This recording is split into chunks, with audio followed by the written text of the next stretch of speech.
خبر آپ کو دیں گے، چیئرمین پی ٹی آئی کی 9 مقدمات میں ضمانت کی درخواستیں، عدم پیروی پر خارج ہونے کے خلاف کیس، درخواستیں ٹرائل کورٹس میں بحال کرنے کی اپیلوں پر فیصلہ کل سنایا جائے گا۔ احتسام سے مزید تفصیلات جانیں گے، احتشام بتائے گا۔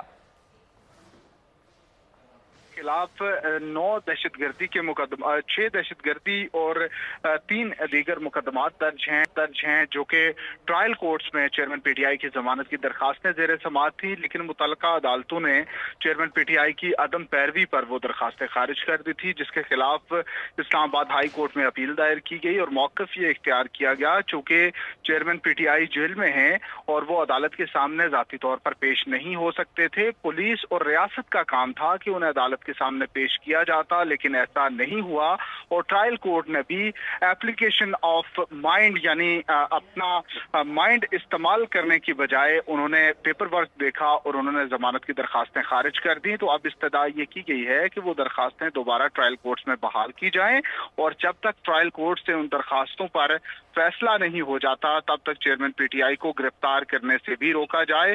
اس درخواستوں پر دلائل ہوئے اور دلائل سننے کے بعد اسلام آباد ہائی کورٹ کے چیف جسٹس عامر فاروق اور جسٹس طارق محمود جہانگیری نے فیصلہ محفوظ کیا تھا۔ اب کاز لسٹ جاری کی گئی ہے اور ان درخواستوں پر کل فیصلہ سنایا جائے گا۔ ٹھیک ہے احتشام، بہت شکریہ آپ کا تفصیلات کے لیے۔ اب آپ دیکھ سکیں گے پروگرام اب بات ہوگی۔ کسی بھی خبر کی تفصیل کے لیے وزٹ